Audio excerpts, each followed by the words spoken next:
Bonjour ou bonsoir à tous et à toutes. Tout dépend de l'heure à laquelle vous regardez ce message. Je me présente, je suis le pasteur stagiaire gentil, pasteur en formation à l'église ACER Paris. Et le message que je vais vous faire aujourd'hui va être un message prophétique. Avant d'aborder ce message, j'aimerais juste qu'on puisse prier un instant et remettre ces moments entre les mains de Dieu. Parce qu'il a dit, sans moi, vous ne pouvez rien faire. Alors nous ne pouvons ni commencer ni terminer ces moments sans les remettre à la grâce de notre Dieu. Tu es grand, Seigneur. Tu es grand, Seigneur. Tu es grand, Seigneur. Tu es grand, Seigneur, magnifique et digne de louange. Tu es grand, Seigneur. Les bras chantent les brocos, sacalamante les brosa. Tu es réellement magnifique, Père. Tu es réellement digne de louange. Nul n'est comparable à toi, Père. Tu es celui à qui revient la louange et l'adoration. Voilà pourquoi, Père, nous chantons que tu es magnifique, que tu es digne de louange et que tu es incomparable. Nous avons pu chercher, Père, dans le monde, à combler le vide que nous avions par l'alcool, par la boisson, par toutes sortes de plaisirs charnels. Mais nous avons réalisé que tu es magnifique et digne de louange. Tu es grand, Seigneur. Nous voulons te bénir, nous voulons te rendre toute la gloire qui t'est due. Et nous disons, Père, que quelque chose change dans nos vies. Alléluia. C'est un message réellement prophétique. Le titre de mon message est l'importance de la lampe. Alléluia. Alléluia. Quelque chose va se passer dans nos vies.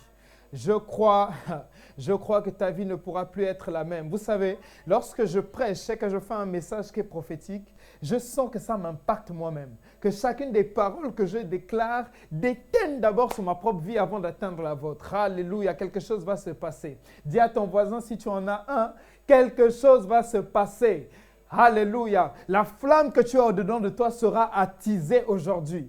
Alors que tu entends le son de ma voix, quelque chose va se produire dans ton esprit. Alors que tu m'entends prêcher, des sources d'eau vive vont jaillir de ton sein. Regarde, je vais t'expliquer ce qui va se passer dans les minutes qui vont suivre. Tu vas sentir un feu au-dedans de tes entrailles. C'est le Saint-Esprit qui va commencer à opérer dans ton esprit. Et je t'assure qu'après cela, les gens qui te verront ne te reconnaîtront plus parce qu'il y aura un changement qui se sera opéré au niveau de ta lampe, au niveau de ton esprit. Nous allons parler de cela. L'importance de la lampe. Qu'est-ce que la lampe? Je parie que ton voisin, en entendant le titre, s'est demandé l'importance de la lampe. Qu'est-ce qui se passe et tout? Il a acheté une lampe, il va commencer à nous parler de la lampe, détaillée et tout. Non. Lorsqu'on parle de la lampe, c'est bien plus profond. La Bible dit, vous êtes la lumière du monde.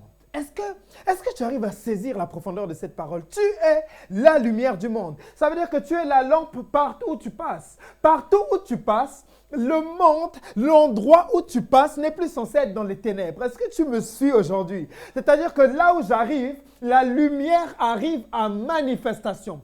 Là où je passe, parce que ma bouche déclare des choses, l'endroit où je suis est éclairé par chacune des paroles. Regardez. Ah, my God, je sens l'onction de Dieu en ce lieu. Je t'assure que ta lampe ne pourra plus être pareille. My God, nous allons commencer doucement. Dis à ton voisin doucement.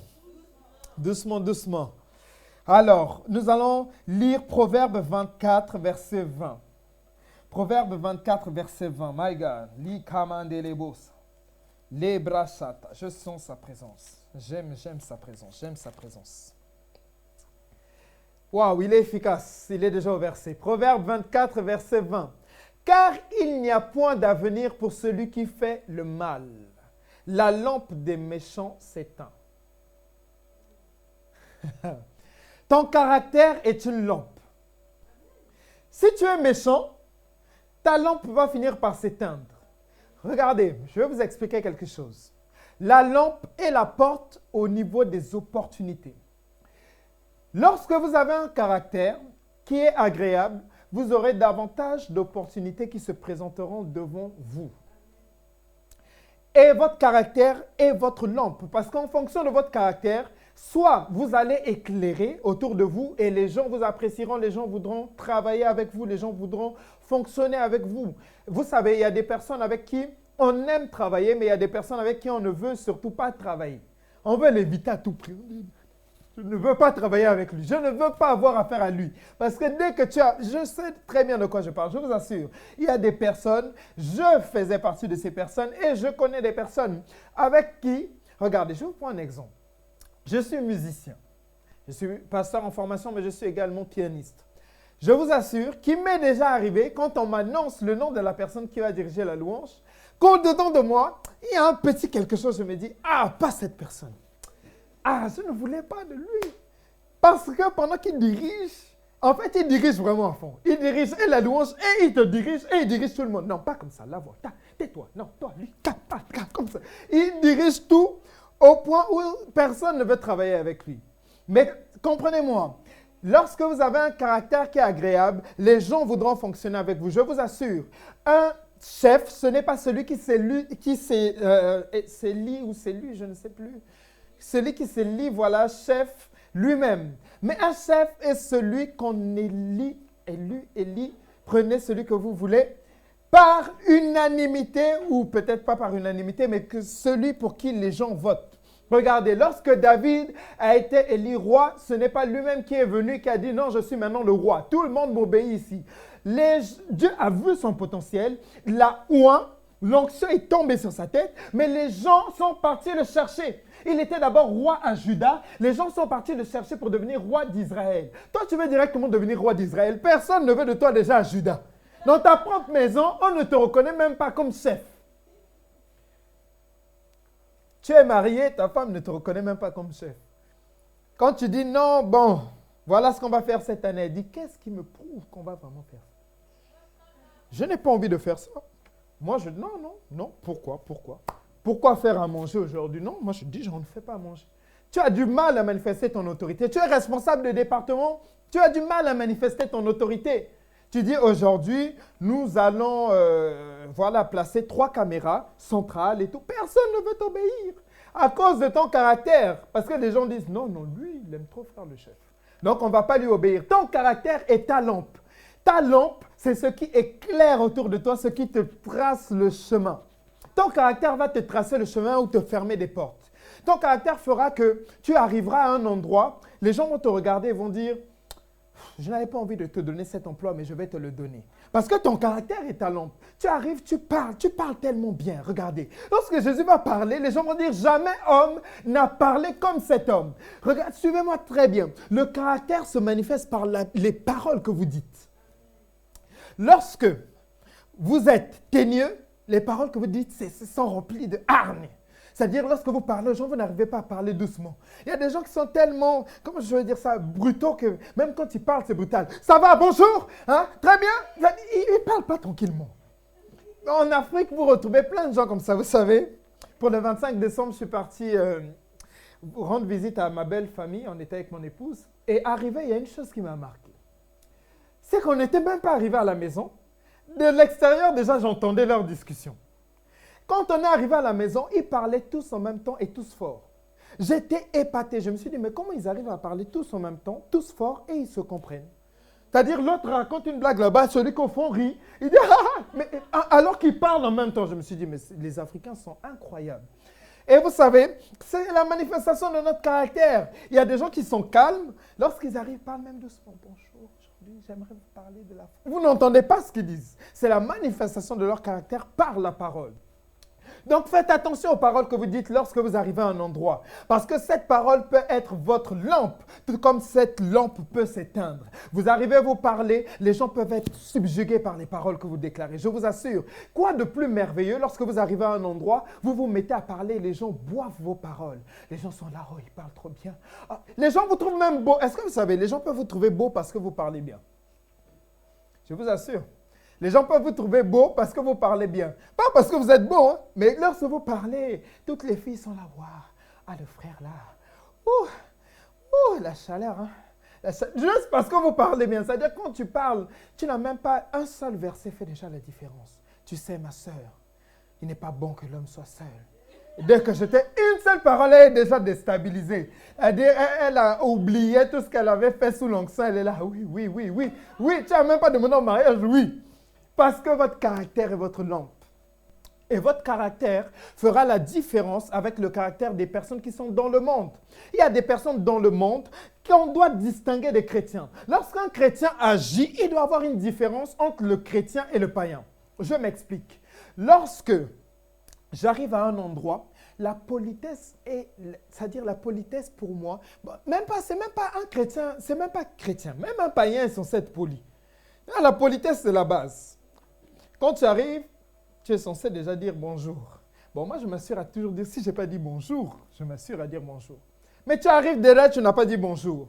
Tu demandes quelque chose, tu n'as même pas dit s'il te plaît. Ça, c'est ta lampe va s'éteindre rapidement.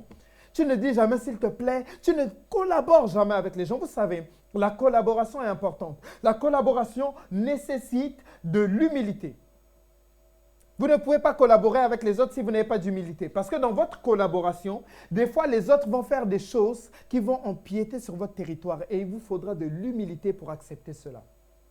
Lorsque vous avez un responsable, votre responsable peut venir et vous dire, bon, aujourd'hui, on casse tout, on oublie ce que je vous avais dit de faire, on fait ce que moi, je demande de faire. Il vous faut de l'humilité pour accepter cela. Je vous assure, ça fait mal. Des fois, tu as travaillé un chant, tu l'as bossé, tu es au top, quoi, tu es au max, tous les accords sont dans ta tête, bien bloqués. Des fois, on avait établi un projet, tout est bon. Le responsable arrive et dit, non, on ne fait plus ça. Je t'assure, tu as juste envie d'exploser, tu as envie de dire, non, mais il se prend pour qui celui-là? Mais ton caractère sera ta lampe. C'est là où ton responsable t'observe. Il regarde, il dit, s'il arrive à supporter ça, c'est qu'assurément, il va aller loin. Le caractère de Saül a été son problème et c'est ce qui l'a disqualifié. Ne l'oubliez jamais, Saül a été disqualifié, pas problème d'onction. Saül a été oint comme roi. Ce n'était pas l'onction son problème. Ce qui était son problème, c'était son caractère. Dieu va lui dire, tu vas là-bas, tu les combats, tu voues tout par interdit. Il arrive, il met encore des choses de côté, il dit non, je l'ai fait pour Dieu. Mais Dieu t'a dit une chose. Est-ce que tu penses que ton raisonnement est supérieur à celui de Dieu? Le problème, ce n'est pas l'onction, je vous assure. Nous sommes tous oints.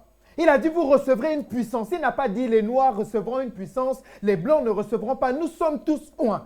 Quelle que soit ta nationalité, tu as l'onction nécessaire pour changer la situation. Quel que soit ton pays, quelle que soit ta couleur de peau, tu as l'onction nécessaire pour que tu sois employé dans cette entreprise. Oui, je te le dis, tu peux être employé dans cette entreprise. Ce n'est pas une question de peau, c'est une question d'onction, l'onction que tu as reçue. Tu peux déclarer et celui qui n'avait pas prévu t'embaucher va se dire, je ne sais pas pourquoi, mais je sens que je peux vous embaucher.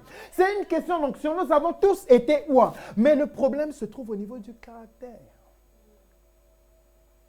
L'onction n'est pas un problème. Il a dit, celui qui croira en moi, des sources d'eau vive jailliront dans son... C'est-à-dire, les sources sont déjà là. Les sources ne partiront pas, elles sont déjà là.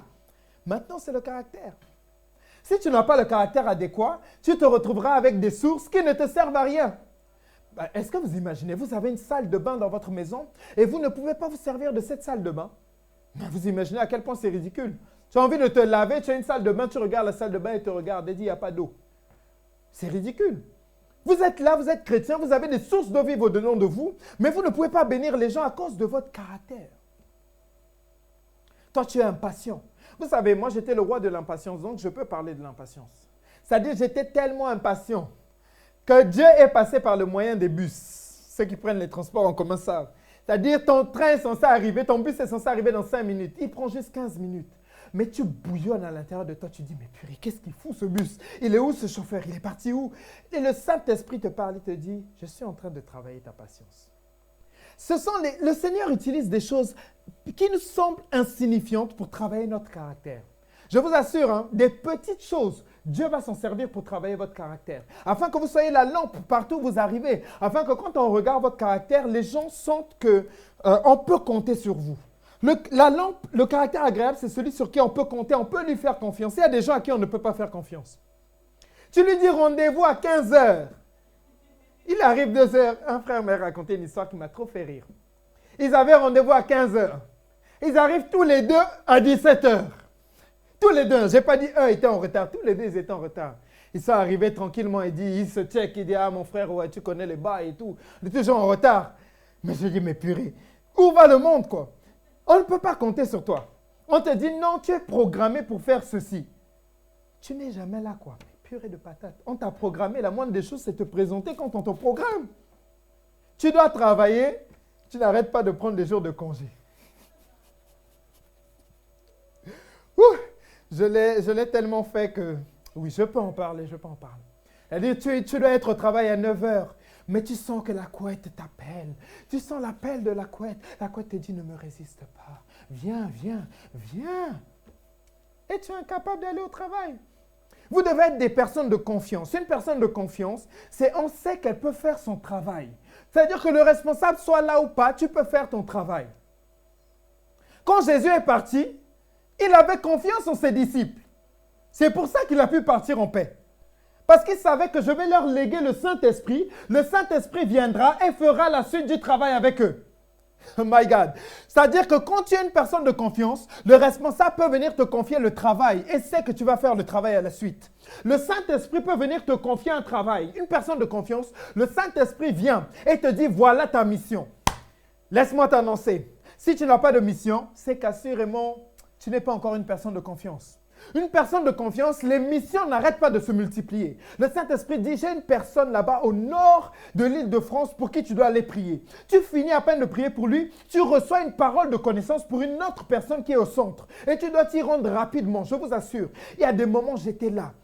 Je suis en train de prier dans ma chambre. Le Saint-Esprit me dit, va prier pour telle personne. Pendant que je vais prier pour lui, je reçois une parole pour une autre personne. Parce que le Saint-Esprit me fait confiance. Il sait que si je lui donne une parole, il va s'en servir à bon escient. Oui, votre caractère est une lampe. Je suis toujours sur le premier point. Et il y a plusieurs points. Mais j'aimerais insister sur le caractère. Je vais insister, mais c'est-à-dire, je vais insister. Parce que très souvent, on pense que c'est l'onction qui fait la différence. Tu vois ce prédicateur qui arrive. Il est sûr de lui. C'est même pas lui qui tient sa Bible, c'est son assistante qui tient sa Bible. Il est sûr de son onction. Quand il vous regarde comme ça. Il dit tout à l'heure, ils vont tous tomber sous l'onction. Et quand il le dit, c'est vrai. Hein? Ils tombent tous sous l'onction. Mais sa vie n'avance pas. Pourquoi? Caractère. Tu peux avoir toute l'onction du monde. Et l'apôtre nous dit, le caractère est le réceptacle de l'onction. Tu peux avoir toute l'onction du monde. Si tu n'as pas le caractère qui fait la différence. Regardez, ce qui a fait que Jésus n'est pas mort avant le temps, c'était le caractère. Il se cachait, mon Dieu. C'est-à-dire, il est le Fils de Dieu. Il peut marcher partout où il va. C'est-à-dire, il aurait pu être arrogant. Il dit, il me cherche là-bas, je vais me montrer là-bas.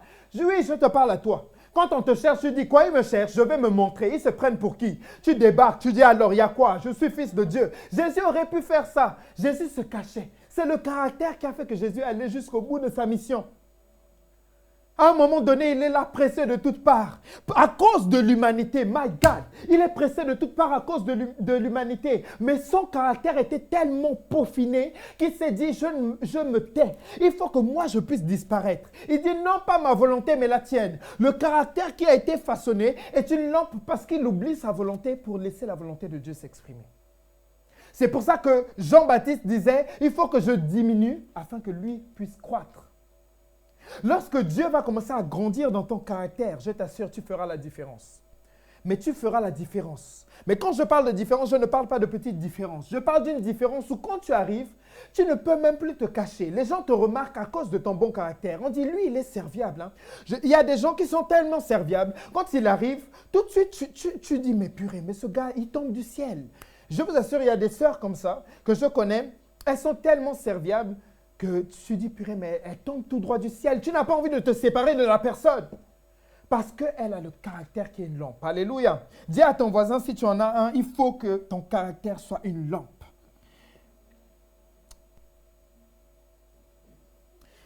J'ai une autre bonne nouvelle pour toi. C'est que Dieu prépare une lampe pour chacun de ses enfants. My God. Dieu a une lumière pour chacune des personnes qu'il a appelées d'avance. Jésus va dire dans Jean 15 au verset 16, « Ce n'est pas vous qui m'avez choisi, mais je vous ai choisi, afin que vous alliez, que vous portez du fruit et que votre fruit demeure. » C'est-à-dire, avant que tu sois dans le ventre de ta mère, il t'a connu, il t'a choisi. Dieu est prophétique. Est-ce que vous comprenez ça? Dieu vous choisit d'avance, il prépare une lampe pour vous. La lampe, c'est quoi? C'est ta destinée glorieuse. C'est-à-dire que tu n'es pas venu sur la terre pour accompagner les autres. Non, je crois assurément que je suis venu et que j'ai un plan unique, pour une destinée unique. Regardez-moi très bien. Il y a une différence entre la révélation et le réma. Je vais m'expliquer. La révélation, c'est quand je lis la parole de Dieu, je comprends les Écritures. J'ai un éclaircissement. Mais le réma, c'est pour une personne spécifique. Ça veut dire que cette parole ne s'adresse à personne d'autre si ce n'est moi. My God. C'est-à-dire qu'il y a une parole que Dieu ne peut dire qu'à toi seul. Je ne sais pas comment tu t'appelles, mais il y a une parole qui n'est faite que pour toi. Il y a des prédications que toi seul tu feras. Il y a des livres que toi seul tu écriras. Il y a des chansons que toi seul tu vas composer. Il y a des clips que toi seul tu vas tourner. Si une autre personne essaie de faire comme toi, il n'aura jamais le même résultat que toi. Parce que tu es unique. Je vous assure, je ne le dis pas par prétention, mais lorsque je prêche, il y a des choses que je fais et je sais que je suis unique à faire. Je suis seul à le faire. Ça peut être des choses ridicules, mais je suis le seul à le faire. Ça peut être des choses puissantes, mais je suis le seul à le faire. Parce que lorsque je suis né, je ne suis pas né avec X ou Y. Je ne suis même pas né avec mon épouse. Le jour où je suis né, elle est née 3 ans ou 4 ans après. C'est-à-dire que ma destinée est unique. C'est-à-dire que ma façon de fonctionner doit être unique. My God. Est-ce qu'on peut préparer le psaume 21 le proverbe 21 verset 4? Je vais vous montrer à quel point une lampe a été préparée pour vous. Un chemin a été préparé pour toi. Si tu empruntes ce chemin, assurément tu verras la réussite et le succès s'attacher à ta vie. Le problème, c'est que des fois, on veut prendre des chemins qui ne sont pas les nôtres. Et on se retrouve avec des résultats qui ne sont pas les nôtres. Mais si tu prends le chemin que Dieu a tracé spécialement pour toi, tu verras les résultats que Dieu a prévus spécialement pour toi. Proverbe 21, verset 4. Des regards hautains et un cœur qui s'enfle, cette lampe des méchants, ce n'est que... Oula. Alors, le psaume 132, verset 17, parce que là, je ne reconnais pas ce passage. Le psaume 132, verset 17. Donc, je disais que Dieu vous a tracé un chemin d'avance. Il y a une destinée que Dieu a préparée pour toi. Et laisse-moi te dire qu'en 2017, il veut te révéler. Regardez, la Bible dit que nous connaissons en partie. Ça veut dire qu'en 2016, ce que je connaissais de ma destinée et ce que je connaîtrai en 2017 n'est pas la même chose. My God. En 2016, il y a des choses que Dieu m'a révélées sur ma destinée et en 2017, il y a d'autres choses. C'est pour ça que la Bible dit, ces bontés ne sont pas épuisées, elles se renouvellent chaque matin. Parce que chaque matin, quand tu te lèves, il y a une nouvelle mission. Il y a une nouvelle portion de ta destinée que tu découvres. Dieu te dit, oh, laissez-moi vous dire, cette année, Dieu m'a dit, tu vas fonctionner dans la guérison. Mais en 2016, Dieu ne m'a pas parlé de guérison. Dieu m'a dit, je t'ai équipé de dons de guérison. Mais il ne m'a pas dit, tu vas fonctionner dans la guérison. Je ne sais pas si vous saisissez la nuance. Des fois, vous connaissez le potentiel qui est en vous, mais la saison n'est pas venue pour manifester ce potentiel. Vous savez que vous avez le potentiel pour vous marier, mais la saison n'est pas venue pour vous marier. Vous savez que vous avez le potentiel pour prêcher, mais la saison n'est pas venue pour prêcher. Mais 2017 est l'année de mon accélération. Alléluia. Dieu m'a dit, tu vas fonctionner dans la guérison divine. Je crois assurément que quel que soit le malade qui se pointera devant moi, si c'est dans mon mandat et je prie pour lui, la guérison sera manifeste dans le nom puissant de Jésus. Parce qu'il m'a dit, c'est ta saison, je fonctionne dans ma saison. Alléluia. Il a préparé une lampe pour chacune des personnes qui la oint. Est-ce que le psaume est prêt? Psaume 132, là j'élèverai la puissance de David, je préparerai une lampe à mon oint. Oula, my God. Là j'élèverai la puissance. Ça veut dire que quand il prépare une lampe pour toi, il y a une puissance qui est attachée à ta lampe. Il y a une puissance qui est attachée à ta lampe. Ta lampe n'est pas dépourvue de puissance. Regarde ton voisin, dis-lui, ta lampe n'est pas dépourvue de puissance. Il y a une puissance qui est attachée à ta lampe. Il y a une puissance correspondante à la saison dans laquelle tu fonctionnes. My God, my God, my God. Les commandes les boss. Il y a une lampe équipée de puissance pour la saison dans laquelle tu fonctionnes. En fonction des saisons, la puissance n'est pas la même. Le problème, c'est que des fois, on associe la même puissance pour toutes les saisons. Tu as commencé ta vie chrétienne avec un niveau de puissance, mais laisse-moi te dire qu'au fil des années, tu verras ce niveau de puissance augmenter. Plus tu passes du temps dans la présence de Dieu, plus ta lampe est équipée de puissance. Plus tu fonctionnes dans la puissance, my God. Plus tu sens que les résultats ne cessent de se multiplier. Laisse-moi déclarer sur ta vie que plus le temps passe, plus les résultats vont se multiplier dans ta vie. Il te sera impossible d'être stérile. Est-ce que vous savez que la stérilité est un péché? Laissez-moi vous dire ça. La stérilité est un péché à partir du moment où vous refusez de fonctionner dans la puissance dont Dieu vous a équipé. Il y a des personnes qui refusent de fonctionner avec la puissance dont Dieu leur a équipé. À partir de ce moment, vous êtes hors de la volonté de Dieu. Or, Dieu t'a équipé de puissance. Il faut que tu découvres quelle est la puissance que Dieu a semée, investie en toi pour fonctionner dans cette puissance en 2017. L'année de ton accélération sera assurément l'année où tu fonctionneras dans la puissance divine pour les dons et les talents que Dieu t'a équipés. My God. Je te vois fonctionner dans les dons de guérison. Je te vois fonctionner dans les dons de parole de connaissance. Alors qu'il t'était difficile d'entendre la voix de Dieu, tu entends une voix maintenant qui te parle clairement. Tu sens dans ton esprit, la parole de Dieu est claire. La puissance avec laquelle la parole vient est tellement claire que tu ne peux pas douter que c'est le Seigneur qui te parle. En cette année 2017, je prophétise que certains d'entre vous qui me regardez actuellement, vous aurez des paroles tellement claires, des paroles de connaissance tellement claires que vous allez prophétiser avec précision. Je le déclare sur ta vie dans le nom puissant de Jésus. Et là où tu es, si tu saisis cette parole, tu peux dire avec moi Amen. Alléluia. Je vous assure, il m'est arrivé de prophétiser à certains moments. Ça me fait même peur. Je vous assure, des fois j'ai peur. Quand je déclare des paroles, j'ai peur parce que c'est tellement clair que je me dis waouh, comment je peux voir aussi clair? Et ça sera ton cas dans le nom puissant de Jésus. Il a préparé une lampe pour chacune des personnes qui la ointent. La lampe est la révélation pour ta saison. Il y a un réma pour ta saison que personne d'autre n'aura si ce n'est toi. Il y a un réma pour ta saison que personne d'autre n'aura si ce n'est toi. Je dis, il y a un réma pour ta saison que personne d'autre n'aura si ce n'est toi. Il y a un réma pour ta saison que personne d'autre n'aura si ce n'est toi. C'est-à-dire, il y a des paroles directement téléchargées du ciel que tu vas commencer à déclarer qu'il n'y aura que toi seul qui pourra comprendre ces paroles. Est-ce que vous savez qu'il y a un moment où Jésus était persécuté à cause des paroles qu'il disait, mais personne ne pouvait comprendre les paroles qu'il disait. C'est-à-dire, il dit, détruisez ce temple, en 3 jours, je le reconstruis. Mais ça dépasse l'entendement humain. Ils se disent, mais comment un homme peut déclarer de telles choses? Mais laisse-moi te dire que les hommes ne pouvaient pas le comprendre, mais il était pleinement conscient de ce qu'il déclarait. Et cette chose s'est accomplie. Le 3e jour, my God, ils l'ont crucifié et il est revenu à la vie. Ce que tu vas déclarer pour ta saison va arriver. Les hommes ne comprendront peut-être pas, mais il y a une lampe qui t'a été préparée. Il y a une lumière et une puissance qui t'a été préparée d'avance. My God, Libroko Satalabaka Shante. Je crois assurément que 2017 ne sera pas comme 2016. Assurément, mes finances ne seront plus pareilles. Parce qu'il y a une lampe au niveau financier qui m'a été préparée.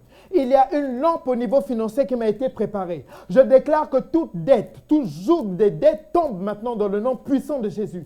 Il y a une lampe qui m'a été préparée pour 2017 et je le déclare, ça s'accomplit dans ma vie dans le nom puissant de Jésus. Alléluia. Prenons le psaume ensemble, le psaume 119, verset 105. Je vais vous donner notre clé de la lampe.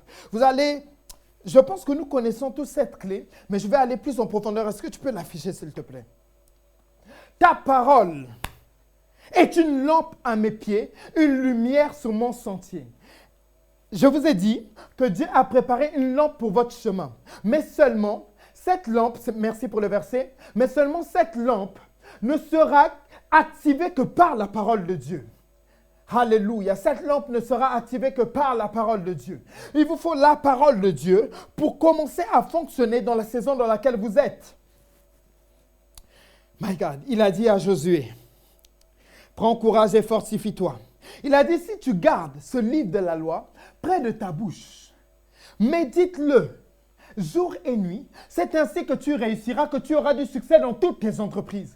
Il n'a pas dit j'aurai du succès dans une entreprise, il a dit toutes tes entreprises. Ça veut dire que quel que soit ce que tu fais, le succès est censé s'attacher à ta vie à partir du moment où tu as la parole de Dieu. Alléluia. La parole de Dieu t'assure le succès, quel que soit ce que tu veux entreprendre. La parole de Dieu t'assure le succès, quel que soit ce que tu veux réaliser. My God, je ne sais pas quelle est l'entreprise que tu veux créer. Laisse-moi te dire qu'à partir du moment où tu confesses la parole de Dieu, le succès s'attache à ton entreprise. Alléluia. Je ne sais pas qu'est-ce que tu veux créer en cette année, mais quel que soit ce que tu vas créer, le succès s'attache à ta vie à partir du moment où la parole de Dieu se met en mouvement dans ta vie. Qu'est-ce que la parole de Dieu opère au-dedans de nous? Elle met en nous le vouloir et le faire. Laisse-moi t'expliquer. Le vouloir, c'est quel que soit ce que j'ai envie de faire. Ma volonté ne baisse jamais. Il y a des gens qui échouent parce qu'ils ont une faible volonté.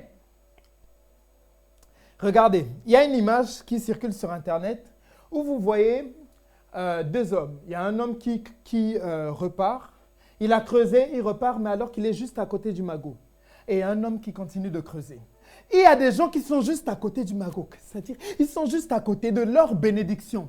Mais ils n'y accèdent pas parce que ce n'est pas là, parce qu'ils n'ont pas une forte volonté. Or, le Saint-Esprit au-dedans de toi met en toi le vouloir et le faire. Ça veut dire que même lorsque ta volonté veut baisser, le Saint-Esprit te dit prends courage, alléluia. Même lorsque tu veux baisser les bras, le Saint-Esprit est là pour te fortifier. Même lorsque tu veux abandonner, le Saint-Esprit est là pour t'encourager. Tu ne seras pas faible parce qu'il a dit, même quand je suis faible, je déclare que je suis fort par la force du Saint-Esprit. Cette force ne vient pas de moi. Si elle venait de moi, j'aurais abandonné en chemin. Mais comme elle vient du Saint-Esprit, mes pas sont assurés. Alléluia. Il dit ta parole est une lampe à mes pieds. Ça veut dire que chacun des pas que je pose est éclairé par la parole de Dieu. Je ne peux pas chanceler parce que la parole éclaire chacun de mes pas. Alléluia. My God. My God, my God, la parole de Dieu éclaire chacun de mes pas. C'est-à-dire que je pose le pied droit, la parole de Dieu est en train de m'éclairer. Elle me dit, pour ce pied droit, c'est la prospérité qui est maintenant manifeste dans ta vie. Je veux poser le pied gauche. Il me dit, pour le pied gauche, c'est la santé divine que je te donne maintenant. Je repose le pied droit. Il me dit, maintenant, les finances sont à... je ne sais pas si tu comprends ce que je dis. Chaque jour qui passe, à chaque pas que tu poses, la parole de Dieu s'assure que tu sois toujours dans la lumière. My God. My God, les kassandelebosa. Je ne peux plus être confus. Je ne peux plus être en questionnement. La parole de Dieu vient répondre à mes questionnements. Alléluia. Lorsque je me pose la question, comment je vais faire pour manger? Le Saint-Esprit répond. Regardez, je vais faire un témoignage. Il y a 2 mois de cela, la galère a commencé à me fouetter. Et la galère m'a tellement fouetté que j'étais là, je me suis dit, bon, comment je vais faire pour manger demain? Et là, j'ai prié, j'ai dit, Seigneur, tu dis que tu pourvoiras à tous mes besoins selon ta richesse. Je remets ce problème entre tes mains. Le jour même, quelqu'un vient frapper à ma porte et me dit, tiens, 100 € pour toi. Je dis, mais attends, ça me dépasse. Je ne sais pas si tu réalises. Ça veut dire qu'à l'instant même où tu ouvres ta bouche et que tu déclares la parole de Dieu, le Saint-Esprit pourvoit à tes besoins. Le Seigneur pourvoit à tes besoins. On l'appelle Jéhovah Jireh, celui qui pourvoit à tes besoins. Quel est ton besoin? Dis-moi, quel est ton besoin auquel il ne peut pas pourvoir? Il a pourvu à tout type de besoin. La barque était déjà avancée, les disciples étaient partis en avant. Jésus avait besoin de rejoindre les disciples. Il a marché sur l'eau. Il n'y a aucun besoin qui te soit impossible. Laisse-moi t'annoncer aujourd'hui que si tu as la foi en ce que je dis, au moment où je parle, ta foi est boostée, rien ne te sera impossible. Je sens dans mon esprit une personne qui veut investir de l'argent. Ça a un rapport avec une entreprise. Je vois exactement la somme de 6 500 €. Après, je ne sais pas. Mais je vois 6 500 € et ça a un rapport avec un investissement dans une entreprise. Laisse-moi te dire que le Seigneur affirme maintenant ce qu'il a mis dans ton esprit. Tu peux investir dans cette entreprise. Et laisse-moi prophétiser sur ta vie que c'est une saison de prospérité qui s'ouvre sur ta vie. Alors que tu sèmes, tu verras les finances se multiplier dans ta vie dans le nom puissant de Jésus. En fait, la parole de Dieu est là pour conduire chacun de nos pas. Alléluia. Je ne peux plus investir, même pour les investisseurs, vous savez que lorsque vous investissez, le Saint-Esprit est votre divin conseiller. C'est-à-dire, il peut vous dire telle affaire ne va pas marcher, telle affaire va marcher. Je ne sais pas si vous me suivez. C'est-à-dire que tout ce que tu vas faire, le Saint-Esprit est là par la parole de Dieu pour t'assurer chacun de tes pas. Alléluia. Waouh, waouh, waouh, waouh, waouh. C'est merveilleux. Waouh, waouh, waouh. Alléluia. Alléluia. Je sens mon esprit en feu. Je sens mon esprit en feu. Et je sens que ce message va réellement booster vos foi. Je sens beaucoup d'internautes boostés.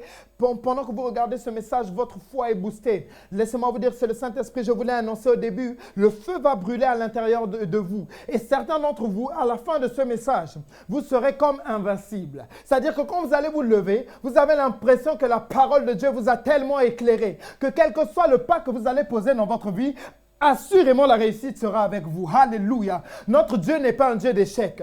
Je peux fouiller dans toute la Bible et je n'ai pas trouvé un endroit où Dieu a échoué. Il n'a jamais échoué. C'est-à-dire, même lorsqu'il a créé la terre, même avec Adam et Ève, Dieu n'a pas échoué. Est-ce que vous le savez? Même avec Adam et Ève, Dieu n'a pas échoué. Oh my God. My God. Même avec Adam et Ève, Dieu n'a pas échoué. Parce que lorsqu'ils sont tombés, tout de suite, Dieu a rattrapé. Il a dit, je savais que ça allait se passer comme ça. Il a tout de suite rattrapé. Il a dit, en fait, l'homme ne peut pas échouer. De ta postérité naîtra un enfant qui écrasera la tête du serpent. C'est-à-dire que si le serpent se pointe devant toi, tu n'as qu'une seule issue, écraser sa tête. My God. My God, my God. Le serpent ne peut pas te dévorer. Le problème, c'est que des fois, on regarde le serpent comme étant plus grand que nous. Tu regardes la montagne comme étant plus grande que toi. Mais laisse-moi te dire que tu as le pouvoir de déplacer la montagne. Tu as le pouvoir d'écraser la tête du serpent par la parole de Dieu. Quel équipement merveilleux, my God. Il suffit que je déclare cette parole pour que le feu de Dieu puisse être manifeste. Élie a dit, mais regardez, Élie a fait quelque chose de puissant. Il a dit, mettez là le sacrifice sur l'autel. Ils ont mis le sacrifice, ils ont versé de l'eau. Pour que le feu se manifeste, il fallait qu'ils versent de l'huile sur le sacrifice. Or, ils ont versé de l'eau. Mais pourquoi Élie a demandé qu'on puisse verser de l'eau? Pour prouver que quelle que soit la situation, le feu de Dieu peut se manifester. C'est-à-dire le feu va se manifester et va consumer même l'eau qui est là sur le sacrifice. Je ne sais pas quel est le problème que tu as, mais la puissance du Saint-Esprit est capable de faire disparaître ton problème. My God, hallelujah. Une autre chose concernant la lampe. Donc nous avons dit que la parole de Dieu est notre lampe. La révélation de la parole de Dieu est une lampe. Le psaume 119, si je ne me trompe pas, je pense que c'est le psaume 119, je ne l'ai pas noté. Le psaume 119, verset 130. La révélation de tes paroles est claire. La révélation de tes paroles est claire. C'est-à-dire que lorsque j'ai la révélation de la parole, assurément je suis éclairé. Lorsque j'ai le réma de Dieu pour ma vie, assurément je suis éclairé. Vous savez, lorsque j'ouvre la parole de Dieu, je réalise que Jésus nous a dit, je ne vous appelle plus serviteur, je vous appelle ami. À partir du moment où je suis l'ami de Dieu, il y a des choses que Dieu peut me révéler. Il y a des choses que vous ne révélerez qu'à vos amis. Tant que la personne n'est pas votre ami, elle ne pourra pas avoir accès à cette information. Et la parole de Dieu, c'est ainsi. Lorsque vous êtes ami de Dieu, il y a des révélations que Dieu va vous donner, que les hommes ne pourront pas avoir. La révélation de la parole sera évidente pour vous. Je vous assure, je le redis, lorsque je lis la Bible, il n'y a aucun verset qui me semble mystérieux. C'est-à-dire, tout est éclairé lorsque je le lis parce que je suis l'ami de Dieu. Alléluia. Nous allons prendre Jérémie 25 au verset 10, la version Martin. Jérémie 25, verset 10. J'espère que là où vous êtes puissamment bénis par la parole de Dieu et que quelque chose se produit dans votre vie, parce que quelque chose est en train de se produire dans ma vie. Assurément, ma lampe ne sera plus éteinte. Alléluia. Alléluia. Jérémie 25 au verset 10, qui nous parle également d'une lampe. Nous allons prendre la version Martin parce que je trouve cette version plus intéressante. Ah, ils ne l'ont pas. Je ne l'ai pas. Je ferai cesser parmi eux les cris de réjouissance et les cris d'allégresse. Les chants de fiancés.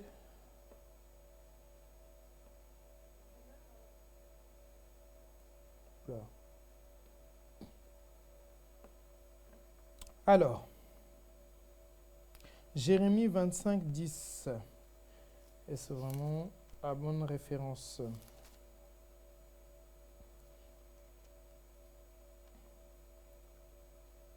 Alors, non, je pense que j'ai dû me tromper de référence. Ok, donc on va prendre Job 18, versets 5 à 21. Job 18, versets 5 à 21. Nous allons découvrir quelque chose. La lumière du méchant s'éteindra, la flamme qui en jaillit cessera de briller. Verset suivant. La lumière s'obscurcira sous sa tente et sa lampe au-dessus de lui s'éteindra. Ses pas assurés seront à l'étroit. Alléluia. Malgré ses efforts, il tombera. Vous voyez que lorsque vous n'avez pas... Est-ce que tu peux remettre juste le verset précédent, l'afficher à l'écran? Lorsque vous n'avez pas la parole de Dieu, vous tombez. C'est parce que vous n'avez pas la révélation de la parole que vous tombez. Il dit ici, ses pas assurés seront à l'étroit. Est-ce que tu peux continuer, verset suivant? Car il met les pieds sur un filet, il marche dans les mailles. Vas-y, continue. Il est saisi au piège par le talent. Arrêtons-nous juste là. Il est saisi au piège par le talon. Or, la Bible nous dit dans Genèse que le serpent mordra le talon de la postérité de la femme. Ça veut dire qu'il est saisi au piège, le diable lui dresse des pièges et il tombe dans ces pièges lorsqu'il n'a pas la révélation de la parole. C'est le manque de révélation qui fait que le diable réussit à vous saisir, qui fait que le diable réussit à vous faire tomber. Lorsque vous avez la révélation de la parole, vous ne pouvez pas chanceler. Alléluia. Vous savez, même lorsque vous êtes faible, le diable vient vous attaquer. Si vous avez un verset qui vous vient à l'esprit et la révélation de ce verset vous vient, le diable ne pourra pas avoir le dessus sur vous. C'est lorsque vous manquez, regardez, bien-aimés, vous devez vous attacher à la parole de Dieu. Vous devez méditer cette parole continuellement, afin que quels que soient les pièges de l'ennemi, vous ayez tout le temps la victoire. La victoire, ce n'est pas lorsque je déclare, j'ai la victoire, ou je chante, oh, oh, oh, j'ai la victoire. Non, la victoire, c'est à partir du moment où j'ai la révélation que la victoire est mienne. Lorsque cet état victorieux vient s'installer au-dedans de moi. Je ne sais pas si là où vous êtes, vous me comprenez. La victoire n'est pas une parole, la victoire est un état. La victoire est une conscience. J'ai conscience que je suis victorieux. Je ne suis pas victorieux parce que je le déclare. Je suis victorieux parce que je suis conscient. Et le fait que je sois conscient me pousse à déclarer ma victoire. Aïe, aïe, aïe, aïe, my God, my God. Ce n'est pas parce que je déclare la victoire que je suis victorieux. C'est parce que je suis conscient que je déclare et que je suis victorieux. Alléluia. Alléluia, alléluia. Alors, j'aimerais qu'on puisse lire encore un autre passage. Donc, il y a pas mal de passages pour ce message. Parce que justement, la parole est notre lampe. Voilà. Donc, on va lire pas mal de passages. Donc, Proverbe 20, verset 27, nous dit quelque chose également concernant la lampe et quelque chose de capital. C'est quelque chose qui va changer votre vie. Si vous le maîtrisez, ça va changer votre vie. Il dit, Proverbe 20, au verset 27, « Le souffle de l'homme est une lampe de l'Éternel.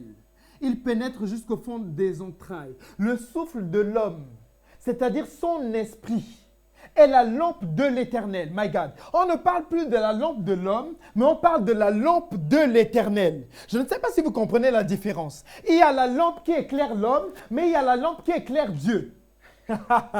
My God. C'est-à-dire Dieu, sur cette terre, est éclairé par ton esprit. Ça veut dire qu'il se sert de ton esprit pour agir ici sur cette terre. Tant que ton esprit est stérile, fermé, Dieu ne peut pas agir sur cette terre. Voilà pourquoi ton esprit est sa lampe. My God, il y a une lampe pour les hommes, mais il y a une lampe aussi pour Dieu. Waouh, waouh, waouh, waouh. Et cette lampe se trouve au fond de tes entrailles. C'est-à-dire que quand tu commences à prier en langue, au fond de tes entrailles, ta lampe est en train de s'activer. Et le Seigneur se dit, assurément, il y a une lumière qui est en train de s'allumer sur la terre. Et il faut que je descende afin d'agir. Quand tu commences à déclarer des paroles, tu déclares des paroles, dans tes entrailles, il se passe quelque chose. Ta lampe est allumée et l'Éternel est éclairé. Sur la terre, regardez. My God, je viens de voir quelque chose de puissant. Je n'ai pas donné ce passage, mais on va juste le voir rapidement. Hébreux 12. Alléluia, alléluia, alléluia, alléluia. Hébreux 12, verset 1. Nous donc aussi, puisque nous sommes environnés d'une si grande nuée de témoins. Ça veut dire qu'au ciel, les anges nous regardent, les hommes nous regardent, les témoins sont là-haut aux cieux et nous regardent. Ça veut dire que quand tu es en train de prier, le ciel te regarde et ta lampe est allumée sur la terre. My God. C'est-à-dire les cieux se disent quelque chose se passe sur la terre. Descendons, allons voir ce qui se passe. Hey my God. C'est-à-dire que quand tu pries, les cieux ne peuvent pas rester insensibles. La nuée de témoins est là en train de te regarder sur la terre. Abraham te regarde prier. Est-ce que tu sais qu'Abraham aurait aimé prier en langue? La Bible dit qu'ils ont contemplé ses promesses de loin. Ils auraient aimé vivre ces choses. Ils auraient aimé prier en langue. Mais toi, tu pries en langue. Les témoins là-haut dans les cieux te regardent. Ils se disent, waouh, waouh, waouh. C'est merveilleux ce qui se passe sur la terre. Alléluia. Alléluia. L'esprit recréé, l'esprit de notre esprit, dans lequel le Saint-Esprit est venu habiter, nous donne la capacité surnaturelle de bousculer le monde spirituel. Alléluia. Le monde spirituel ne peut pas être insensible à ton esprit qui est en action. Lorsque ton esprit se met en action, quelque chose se passe dans le monde spirituel.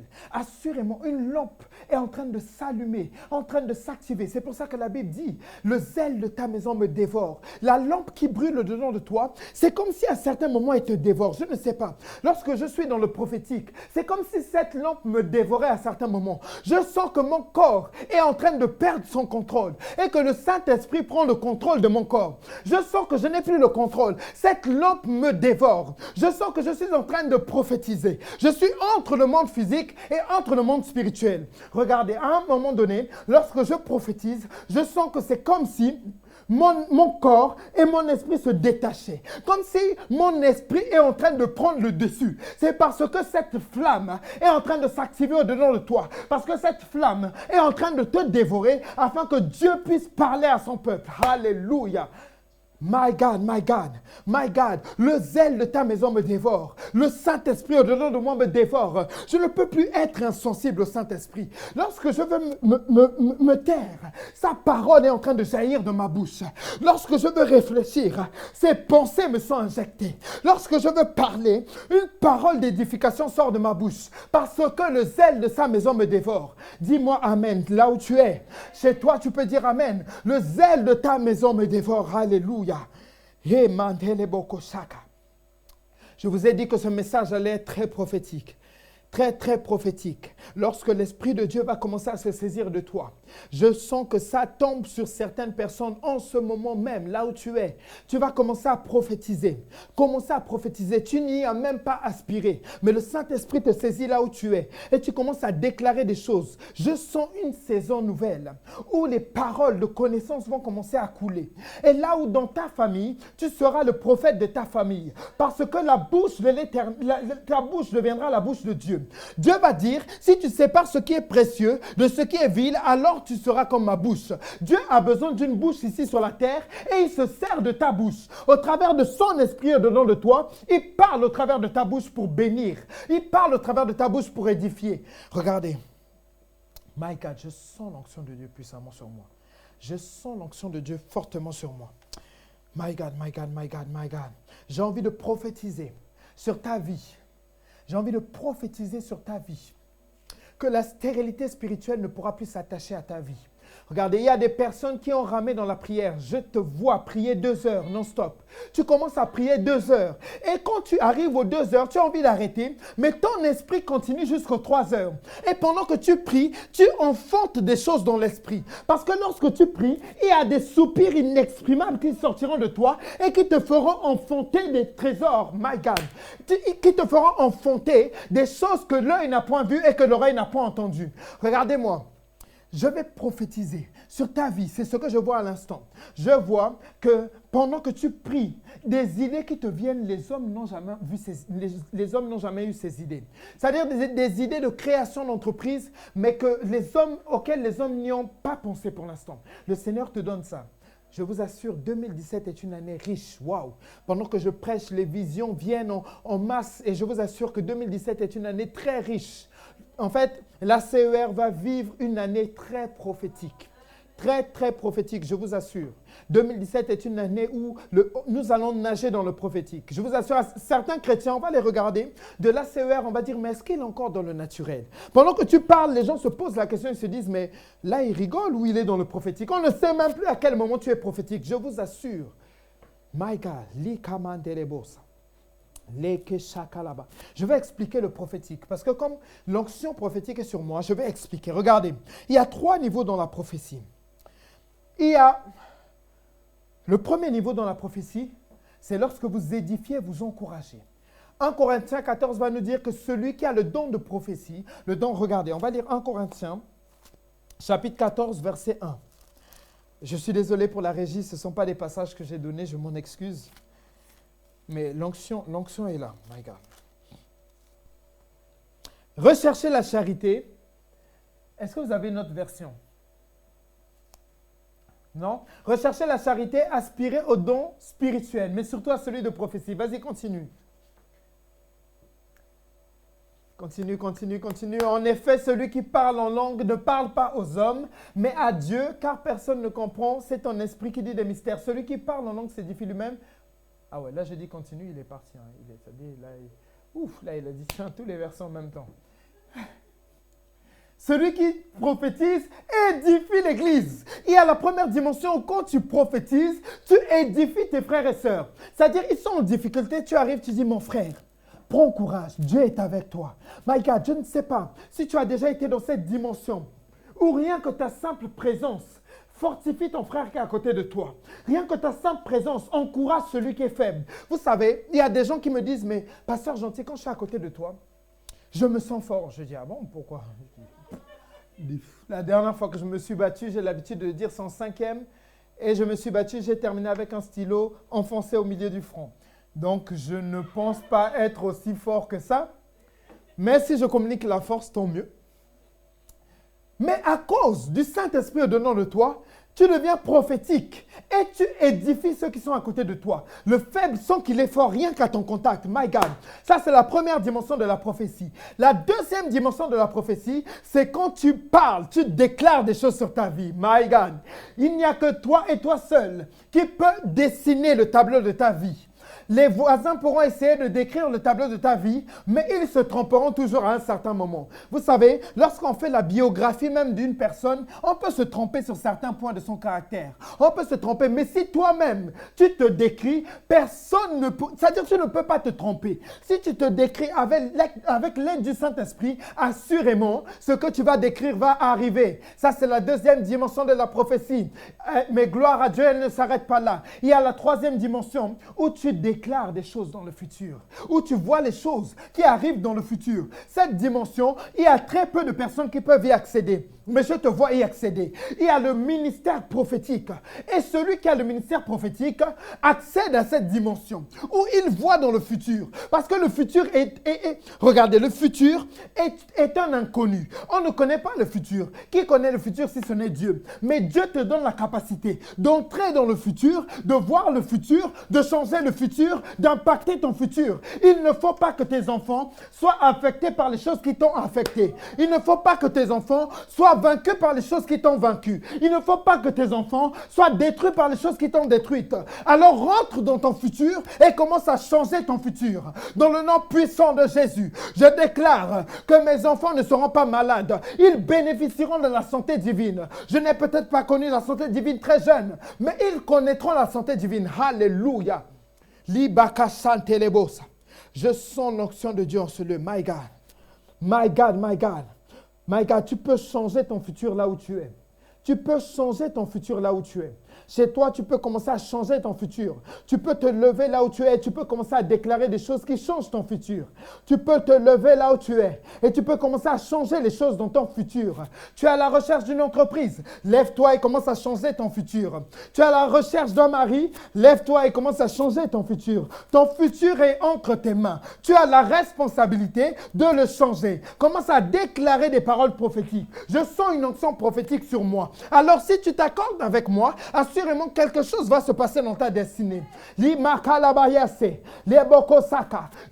refuse que ma vie soit stérile spirituellement. Mais je déclare une abondance de fils et de filles spirituels. Alléluia. Alléluia. Alléluia. Limandele boko saka labayase. Le broko santa la makere boko sata. Li boko sande le boko saka. Le bakaya mande le bosa. Li broko sante le boko sante. Li boko santa la maya. Les anges de Dieu sont en mouvement. Vous savez, il y a une particularité qui est liée au monde prophétique. C'est qu'il y a des anges qui travaillent avec ceux qui sont prophétiques. Lorsque tu déclares des choses, les anges qui travaillent avec toi se mettent en mouvement pour réaliser ce que tu déclares. Tes paroles sont des choses dans le monde physique. C'est pour ça que la Bible déclare, nous savons que le monde a été créé par la parole. Ton monde est créé par la parole que tu déclares. My God. Li kamande le bosa. Le brakalabaka sente le bosa. Li komande le boko saka. Hey, alléluia. J'ai la responsabilité de construire mon monde. Assurément par ma bouche, je le construis. Je déclare que je serai très riche, fort riche, au point où je financerai la maison de l'Éternel, au point où tous ceux qui seront autour de moi ne manqueront de rien. Je le déclare dans le nom puissant de Jésus. Alléluia. Les mandele boko saka. Alléluia, alléluia, alléluia. Regardez, la dimension prophétique vous aidera à faire les bons choix. Il y a des choix même d'amis que vous n'arrivez pas à faire parce que vous n'êtes pas prophétique. Jésus a choisi ses disciples en étant prophétique. La Bible dit qu'il a prié toute une nuit pour choisir chacun de ses disciples. Tu as des amis qui te font tourner en rond parce que tu n'es pas prophétique. Mais l'onction qui est sur moi maintenant vient t'ouvrir les yeux. Et je déclare, les personnes qui sont autour de toi, qui ne t'aident pas à avancer, vont s'écarter petit à petit de ton chemin. Je déclare que Dieu met autour de toi des personnes qui t'aideront à entrer dans ta destinée et à rester dans ta destinée. Alléluia. L'onction prophétique fait que tes choix même pour ton mariage sont excellents. Vous savez, vous pouvez choisir la mauvaise personne parce que vous avez de mauvais critères. Mais Dieu peut infuser en vous ces critères et vous choisissez la personne qu'il vous faut. Alléluia. Alléluia. L'imandele bokos. L'onction prophétique va vous éviter les pièges de la vie. Vous savez, il y a des pièges dans la vie qu'il faut soit l'expérience, soit l'onction prophétique. Il y a des personnes qui évitent des pièges dans la vie parce qu'ils ont de l'expérience. Il a 50 ans et il sait que telle chose ne se font pas. Mais toi, tu n'as pas 50 ans, mais tu as l'Esprit de Dieu au-dedans de toi. Alléluia. L'Esprit de Dieu te fait gagner du temps même au niveau de tes choix. Même au niveau des décisions que tu prends, tu gagnes du temps à cause de l'Esprit de Dieu au-dedans de toi. Je peux prendre une décision et être calme en prenant les décisions parce que je sais que le Saint-Esprit est dedans de moi et le Saint-Esprit me fait prendre les bonnes décisions. Alléluia. Je sens l'onction de Dieu en ce lieu. L'imandele bokosa. Les brocos sandele bokosa kalamante. Assurément, je ne prendrai pas de mauvaises décisions. Alléluia. Alléluia. L'onction prophétique t'aidera à reconnaître et à fonctionner dans ta saison. Pourquoi je parle du prophétique? Parce que je vous ai parlé de votre esprit. Et votre esprit est la lampe. C'est dans votre esprit que le prophétique se passe. Alléluia. C'est dans votre esprit. L'onction prophétique vous aidera, alléluia, alléluia, à reconnaître et à fonctionner dans votre saison. Toutes les saisons ne se ressemblent pas. Et pour fonctionner dans votre saison, il vous faut le niveau prophétique. L'onction prophétique vous aidera à être un canal pour les autres. Il y a des gens qui ont besoin de la parole de Dieu. Et tu es la bouche que Dieu a choisie pour libérer cette parole. L'onction prophétique vous aidera à être ce puissant canal. Lorsque tu arrives à côté de quelqu'un, il s'est posé la question toute la journée, qu'est-ce que je dois faire pour tel problème? Tu lui apportes la solution. Quand on dit que nous sommes la lumière du monde, nous sommes la solution pour l'humanité. Alléluia. L'homme a besoin d'une solution et tu es la solution. Alléluia. Gloire à Dieu. Je vais accélérer juste parce que je sais qu'il ne me reste pas beaucoup de temps. Alléluia. Likemande leboko shaka. Leke santa labaka sante lebrokosa. Jean 5, verset 34 à 36 nous dit quelque chose. Nous allons lire Jean 5, verset 34 à 36. Je vous ai parlé de l'onction prophétique, mais j'aimerais vous dire que vos pères aussi sont vos lampes. Je vous ai parlé des lampes. Vos pères, vos prédécesseurs sont des lampes. Il est important d'avoir un père spirituel, d'avoir un grand frère dans la foi, d'avoir une grande sœur dans la foi. Ce sont vos lampes. Je ne sais pas si quelqu'un me suit. Si tu n'as pas de grand frère ni de grande sœur dans la foi, tu n'as pas de père spirituel, tu n'as pas de lampe. Est-ce qu'on peut afficher Jean 5, versets 34 à 36? Pour ma part, ce n'est pas d'un homme que je reçois le témoignage, mais je dis cela afin que vous soyez sauvés. La suite, s'il te plaît. Jean était la lampe qui brûle et qui brille. Jean a été la lampe de Jésus. My God, il a été le prédécesseur de Jésus. Il a été celui qui a tracé le chemin pour Jésus. Dans votre vie, vous avez besoin de prédécesseurs, de personnes qui ont tracé le chemin pour vous. Et l'apôtre Alain Patrick est là dans cette maison pour nous tracer le chemin. Et je crois assurément que s'il m'a établi, c'est pour que je sois également une lampe pour toi qui me regardes. Assurément, il y a des choses que je vis dans ma vie que je peux t'apporter. Je peux te tracer un chemin. Je le dis en toute humilité, je ne le dis pas par prétention. Je ne le dis pas parce que je connais plus de choses que toi, mais je le dis parce que chacun d'entre nous, nous sommes appelés à être des prédécesseurs. Est-ce que tu me comprends? Tu as besoin d'un père et d'une mère spirituelle. Ne te prive pas de cette bénédiction. Ne te prive surtout pas de cette bénédiction. Élisée a eu un père spirituel. Jésus a eu un prédécesseur. Pierre a eu un père spirituel. Paul a eu un père spirituel. Tu as besoin d'un prédécesseur. Tu as besoin d'une lampe sur ton chemin. Tu as besoin d'une personne qui te montre la voie. Des fois, on peut se tromper à cause de notre jeunesse. Mais le prédécesseur est là pour te dire, j'ai déjà fait ces choix. Et je t'assure, ils ne sont pas bons. Des fois, vous savez, j'ai des petites sœurs dans la foi et des fois, elles font des choix et je leur dis tout simplement, ces choix ne sont pas bons parce que je les ai faits et je sais qu'ils ne marchent pas. C'est l'expérience qui parle. Vous savez certaines choses. Il faut de l'expérience pour en parler. Et l'apôtre Alain Patrick fait la même chose avec moi. Il me dit, telle chose, ça ne fonctionne pas. Ne fais surtout pas tel choix. Et j'aimerais te dire que tu as besoin de prédécesseurs comme lampe. La lampe, un autre point, est là parce qu'il y a la nuit. Apocalypse 22, verset 5. La lampe est là parce qu'il y a la nuit. Parce qu'il y a des ténèbres, parce qu'il y a de l'adversité, il te faut de la lampe. Et c'est pour ça que les 5 folles sont passées à côté de leur bénédiction. Parce qu'il y a de la nuit. Vous savez, les gens ignorent qu'il y a de la nuit. Les gens ignorent qu'il y a de l'adversité. On aime les bons moments. On est là quand tout va bien. La prospérité financière. Oui, je suis là, je me suis marié. Regarde la bague. Les femmes aiment ça. Regarde ma bague. Elle est là, elle te montre sa bague. Mais il y aura aussi de la nuit. Il y aura aussi de l'adversité. C'est pour ça que ta lampe doit être tout le temps alimentée pour que lorsque la nuit vient, tu puisses renverser la nuit en installant la lumière. Lorsque Dieu s'est retrouvé face à l'informité de la terre, il a dit que la lumière soit. Mais il a déclaré la lumière parce qu'il est la lampe. Alors tu peux déclarer face aux ténèbres qui se présentent face à toi. Alléluia. My God. Il y aura toujours de la nuit, mais il y aura toujours la lumière. Je vous assure, bien-aimés, il y a des choses qui sont difficiles dans la vie. Mais lorsque vous avez la lumière, vous arriverez à surmonter ces choses. Vous passerez au-dessus de ces choses. Vous survolerez ces choses. My God. Matthieu 26, verset 22. Matthieu 6, verset 22. Si on peut le lire. J'ai donné Apocalypse, je pense, si je ne me trompe pas. Apocalypse, on va d'abord revenir sur Apocalypse 22, verset 5. Après, on va lire, après tu prépareras Matthieu 6, verset 22, s'il te plaît.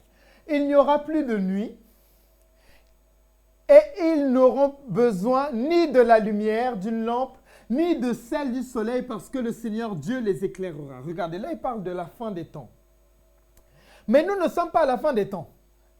Tant que tu es sur la terre, il y aura de la nuit. Mais dans la présence de Dieu, il y a toujours de la lumière. Regardez, regardez, regardez, suivez-moi très bien. Il dit, il n'y aura plus de nuit. Pourquoi? Parce que la terre n'existera plus, parce qu'on sera dans sa présence. Ça veut dire que tant que tu es dans sa présence, tu es dans la lumière continuellement. Même lorsque la nuit vient t'attaquer, tu restes dans la lumière. Est-ce qu'on peut lire le passage que je viens de vous donner? Je vais vous expliquer notre vérité. Je pense que j'ai dépassé, que je suis en train de dépasser mon temps si je ne me trompe pas. Est-ce qu'on peut lire Matthieu 6, 22? Je vais terminer par ça. Matthieu 6, 22. L'œil est la lampe du corps. Si ton œil est en bon état, tout le corps sera en bon état. L'œil est la lampe du corps. Regardez, regardez. L'œil est la lampe du corps. Ça veut dire que ce que votre œil voit, c'est ce qui fait que soit vous êtes dans la lumière, soit dans les ténèbres. Des fois, nous regardons les choses avec un œil tellement humain et charnel que les circonstances prennent le dessus sur nous. Mais si ton regard est prophétique, l'œil est la lampe du corps. Ce que je vois détermine ce qui m'arrive. Ce que je vois détermine si je suis éclairé ou je suis dans les ténèbres. Alors change ton regard. Commence à adopter le regard de Dieu. Commence à regarder les choses comme Dieu les voit. Commence à visualiser les choses comme Dieu les voit. Dieu a pu dire à Abraham, lève les yeux et regarde. Alléluia. Et j'ai eu une puissante révélation récemment. Dieu m'a fait remarquer que lorsque Dieu il a demandé à Abraham de lever les yeux, c'est après la séparation de Lot. Après la séparation d'avec Lot. C'est-à-dire que tu ne peux pas lever les yeux si tu es toujours avec Lot.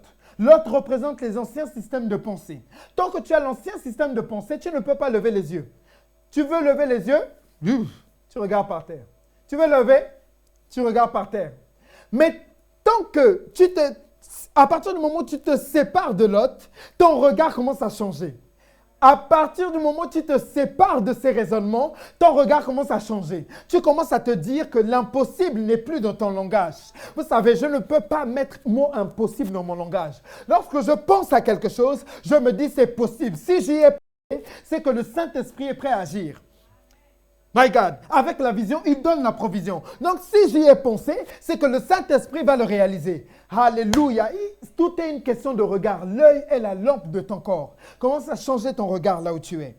Commence à voir les choses différemment. Je vais terminer par un point très important.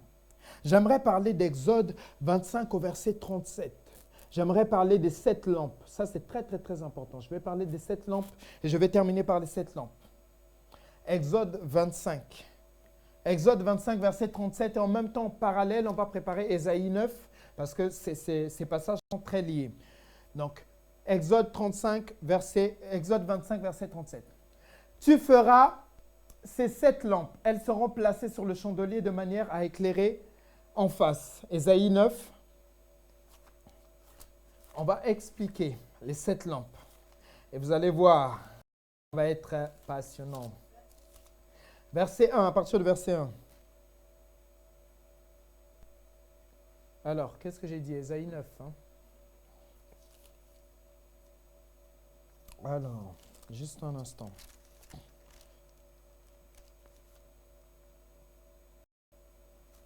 Alors, il y a le passage là. Voilà, Ésaïe 11, pardon, autant pour moi. Ésaïe 11, à partir du verset 1. On va parler des 7 lampes. Vous allez voir l'importance de ces 7 lampes et je terminerai en parlant justement de ce passage, Ésaïe 11. Puis un rameau poussera de la souche d'Isaïe. En rejetant de ses racines, portera du fruit. Verset suivant. L'Esprit de l'Éternel reposera sur lui, esprit de sagesse. L'une des lampes, parmi les 7 lampes, c'est la sagesse. Garde le passage, s'il te plaît. La sagesse est une lampe. Les personnes ne sont tellement pas sages qu'elles ne sont pas éclairées. Ils font des choses comme des fous. C'est-à-dire, je me lève, je prends des décisions à la hâte. Je ne m'assois pas pour calculer. Or, la Bible dit que celui qui calcule s'asseye pour calculer. Esprit de sagesse et de discernement. Je ne sais pas si c'est une autre version. Voilà. Ma version dit, tu peux enlever le verset juste un instant. Ma version dit, esprit de sagesse et d'intelligence. Esprit de sagesse, esprit d'intelligence. L'intelligence est une lampe. L'intelligence est une lampe, oui. Le fait d'avoir des idées ingénieuses, c'est une lampe. Parce que façon de raisonner est différente de la façon de raisonner des autres, ça fait que vous avez une lumière différente des autres. Vous ne raisonnez pas comme les autres. Quand vous raisonnez, on sent la différence entre votre raisonnement et celui des autres. Est-ce que tu peux réafficher encore le passage? On va continuer. Donc, nous avons vu l'esprit de sagesse, l'esprit d'intelligence, l'esprit de conseil. L'esprit de conseil, my God. L'esprit de Dieu au-dedans de vous fera que vous donniez des conseils aux gens extraordinaires. Lorsque les gens viennent vous voir, ils attendent des solutions. Et lorsque vous leur donnez des conseils, il faut que ces conseils soient sages et intelligents. Or, l'Esprit de Dieu au-dedans de vous va faire que vous donniez des conseils extraordinaires. My God, il y a conseil et conseil. Il y a conseil et conseil. Là où tu es chez toi, tu peux dire avec moi, il y a conseil et conseil. Il y a ceux qui te donnent des conseils et tu finis par te retrouver au fond du trou, mais il y a des gens qui te donnent des conseils. Quand tu écoutes ce conseil, tu sens que tu réussis. Est-ce que tu peux encore on va continuer. Esprit de sagesse, esprit d'intelligence, esprit de conseil et de force. Je vous ai dit, lorsque vous êtes faible, l'Esprit de Dieu vous donne la force. Affiche le passage, s'il te plaît, on va continuer. Esprit de connaissance et de crainte de l'Éternel. My God. Esprit de connaissance et de crainte de l'Éternel. J'aimerais juste, avant de terminer, vous dire que la crainte de l'Éternel est une lumière. Beaucoup de personnes font les choses sans avoir la crainte de Dieu. Tu es là, tu détournes les fonds de l'Église sans avoir la crainte de Dieu. Vous savez, je parle de quelque chose que je connais parce que je l'ai fait quand j'étais jeune. J'étais très jeune et j'étais à l'école, pas à l'école du dimanche, je passais, c'était pour le baptême, je pense. Et mon responsable, celui qui faisait la formation pour les baptêmes, est venu me voir, m'a dit, je vais te confier la caisse de notre école. Et pendant qu'il m'a confié la caisse, je me suis dit, je n'avais pas de mauvaise pensée à ce moment. Je me suis dit, bon, je vais garder. Mais au fil du temps, je ne sais pas, quelque chose s'est passé. Je me suis dit, oh, tiens, cet argent-là est intéressant. Je me suis dit, cet argent est intéressant. J'ai commencé à piquer jusqu'au jour où le baptême approchait. Donc voilà, comme tout le temps, la vérité finit toujours par paraître. Donc là, le responsable du baptême me dit, j'aurais besoin de cet argent. Or, j'avais déjà dépensé plus de la moitié de l'argent. Donc j'étais obligé de trouver une solution. Ne trouvant pas de solution, je suis allé voir mon père, je lui ai avoué. Et vous savez, le jour où mon père m'a parlé, mon père avait l'habitude de gueuler. Mais là, il n'a pas gueulé, il a parlé simplement. Mais le Seigneur m'a parlé au travers de lui et la crainte de l'Éternel s'est saisie de moi. J'ai commencé à pleurer, je me suis dit, mais pourquoi j'ai fait ça? L'argent de Dieu qui est sacré. Je suis allé dépenser cet argent. Mon père a prié pour moi et j'ai demandé pardon à Dieu. Gloire à Dieu parce qu'il est miséricordieux et pardonne nos fautes. Il m'a pardonné. Alléluia. Quelle que soit ta faute, il peut te pardonner. Mais laisse-moi te dire que marcher avec la crainte de Dieu t'évitera de commettre des fautes aussi graves. Ce qui est à Dieu est précieux. Le corps de la sœur en Christ est précieux. Le corps du frère en Christ est précieux. Et lorsque tu marches avec la crainte de l'Éternel, ça t'évitera de coucher avec la personne sans être marié, de forniquer avec la personne et de jeter la personne comme un simple mouchoir. Tu as fini d'utiliser la personne et de le jeter. La crainte de l'Éternel fera que tu n'entres pas dans la présence de Dieu, dans la maison de l'Éternel et tu fais de boucon, quoi. C'est-à-dire les gens sont en train de prier. Ah, un tel, ça va? Très bien. On est en train de... L'officier a déjà commencé à prier. Ça va, Carmen? Carmen, le café, oui. Manque de crainte de l'Éternel.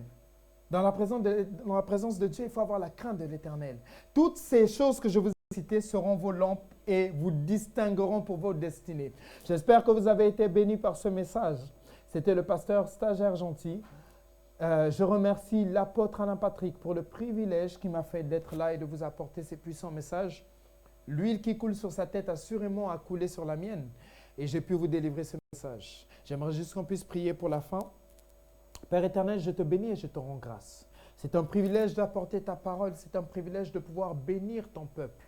Je crois que cela n'est pas, je ne le fais pas par mes propres capacités parce que tu as dit ce n'est ni par force ni par puissance, mais par mon esprit.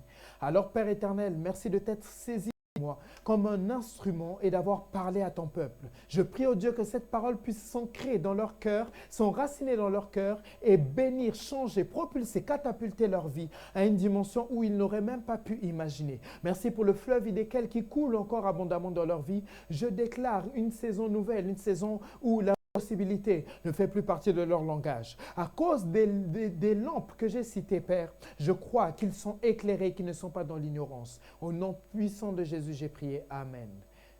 Soyez bénis et passez une excellente semaine.